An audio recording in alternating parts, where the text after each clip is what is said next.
Hello everyone, मैं दीपक sir DLC education अड्डा में आप सभी का स्वागत करता हूं और डिस्कस कर रहा हूं सिंपल इंटरेस्ट का एक और प्रॉब्लम।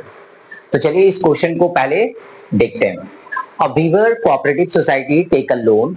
एक वीवर कोऑपरेटिव सोसाइटी है ना, जो कपड़े बुनते हैं उसे हम लोग वीवर कहते हैं। अ वीवर कोऑपरेटिव सोसाइटी जो है उन्होंने लोन लिया है, तो 15,000 का उन्होंने लोन लिया है।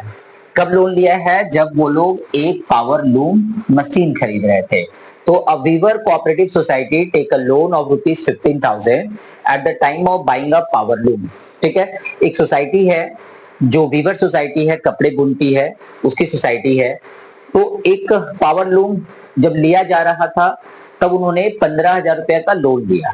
ठीक है, 5 साल के बाद after 5 years the society has to repay 22,125। 5 साल के बाद उस सोसाइटी को कितना देना पड़ा? 22,125। For recovering the loan, let us determine the rate of simple interest in percent per annum. ठीक है, तो ये तो सवाल था जो मैंने अभी आपको रीडिंग करके बताया। अब मैं आपको इसको सॉल्व करके दिखाऊंगा। ये सवाल बहुत ही इजी है। ठीक है, मैं अभी आपको ये सवाल सॉल्व करके दिखाऊंगा। तो उससे पहले मैं आपको बता दूं कि वेस्ट बंगाल बोर्ड के जितने भी चैप्टर है वो सारे चैप्टर को हर प्रॉब्लम के लिए मैं एक वीडियो बना के डाल रहा हूँ। तो हमारा जो प्लेलिस्ट है मैथ्स का 9 और 10 का जो प्लेलिस्ट है उसमें आप जाके आपको जिस प्रॉब्लम में डाउट है, जिस चैप्टर में आपको डाउट है, आप वहां से एमसीक्यूज हो, ऑब्जेक्टिव्स हो या लॉन्ग क्वेश्चन हो, आप वहां से देख सकते हैं। और आपको यदि ये वीडियो अच्छा लगे या कोई और वीडियो यदि आपको अच्छा लगे तो प्लीज अपने दोस्तों में भी शेयर कर दे कि वेस्ट बंगाल बोर्ड का मैथ्स का सारा वीडियो आपको इस प्लेलिस्ट में मिल जाएगा, वो भी सॉल्व करके। तो चलिए इसको पहले सॉल्व करते हैं। ठीक है,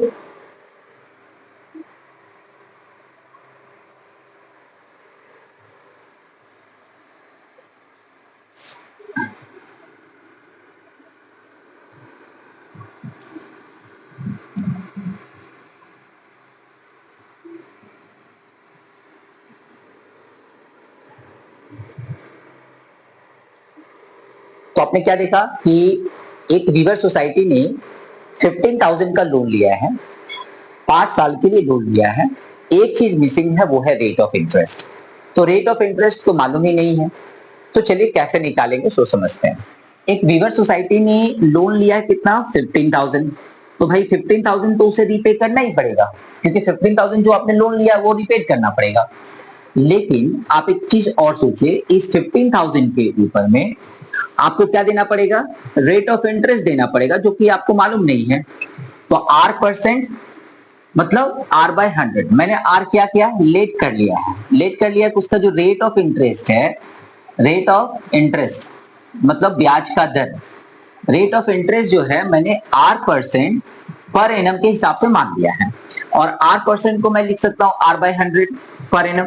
ठीक है, तो रेट ऑफ इंटरेस्ट मतलब ब्याज का जो दर है ना, ब्याज दर, ब्याज का जो दर है वो मैंने आर परसेंट मैंने लेट कर लिया है।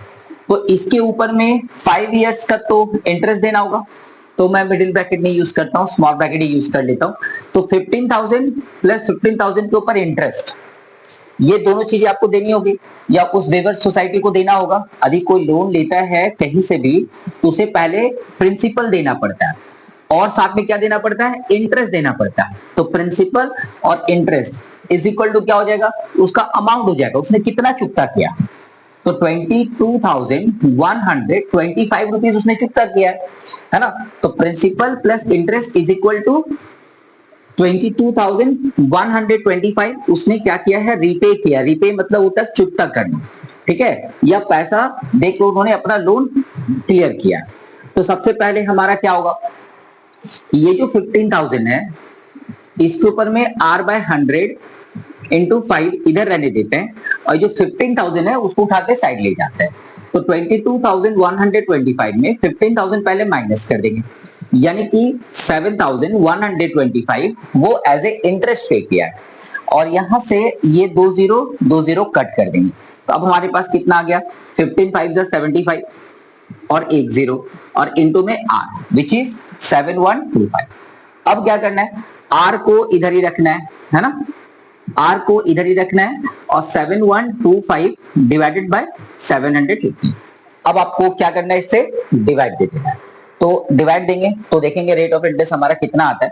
उससे पहले एक बार चेक कर लेते हैं, ठीक है, सब राइट जा रहा है। तो चलिए इसको पहले 5 से डिवाइड दे देते हैं। 5 1 जा 5 और 5 5 जा 25, 0 का 0। 5 से 5 1 जा 5, 5 4 जा 20, है ना, 5 2 जा 10 एंड 5 5 जा 25। चलिए फिर 5 से इसको रिड्यूस कर लेते हैं। 5 3 जा 15 और 0। 5 से 5 2 जा 10, 5 8 जा 40, 5 5 जा 25। तो आपको दिख रहा है 285/30 तक हम लोग पहुंच चुके हैं। अभी भी 5 से रिड्यूस कर सकते हैं इसको। 5 5 जा 25, 5 7 जा 30। अभी 5 से करेंगे तो 5 6 जा 30। अभी हम लोग 3 से इसको रिड्यूस कर सकते हैं। 3 2 जा 6, 3 से 3 1 जा 3, 3 9 जा 27, यानी कि हमारा आ चुका है 19/2। और इसको भी यदि डिवाइड अप दे देते हैं तो 9 2 जा 18.5% पर एनम। तो रेट ऑफ इंटरेस्ट हमने जो आर माना था वो हमारा रेट ऑफ इंटरेस्ट कितना लगा है, तो 9.5% पर एनम हमारा लगा है, जो कि हमारा क्या होना चाहिए, आंसर होना चाहिए। तो ऐसे ही छोटे छोटे स्टेप्स के साथ इस प्रॉब्लम को मैं सॉल्व करने वाला हूं। अगर ये डिस्कशन अच्छा लगा तो प्लीज अपने दोस्तों में लाइक एंड शेयर कर दीजिए। चैनल पर नए होंगे तो सब्सक्राइब कर लीजिएगा। मिलते हैं एक और प्रॉब्लम में। Thank you, bye bye.